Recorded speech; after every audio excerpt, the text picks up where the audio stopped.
આજે આપણે વાત કરીશું મૂલાંક 4ની. જે વ્યક્તિનો જન્મ 4, 13, 22, 31 તારીખે થયો હોય તેનો મૂલાંક 4 ગણાય છે. તેના પર રાહુનો પ્રભાવ હોય છે.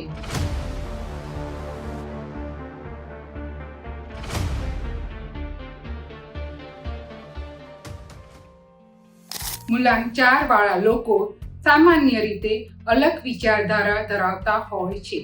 તેઓ જીવનને પોતાના અંદાજમાં જીવવાનું પસંદ કરે છે અને હંમેશા કંઈક નવું શોધવાની કોશિશ કરે છે. તેઓ હાર્ડવર્કિંગ, ડિસિપ્લિન, પ્રેક્ટિકલ વિચારવાળા, લોયલ અને સિસ્ટમેટિક હોય છે. તેઓ અઘરામાં અઘરું કામ ઓર્ગેનાઇઝ કરીને પૂરું કરે છે.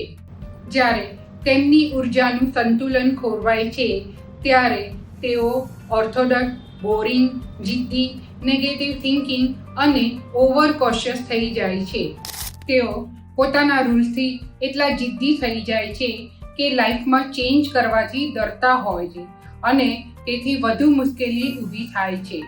જો તમે પણ તમારી ઉર્જાનું સંતુલન કરવા માંગતા હોય તો આજે જ સ્વસ્તિક વાસ્તુનો કોન્ટેક્ટ કરો.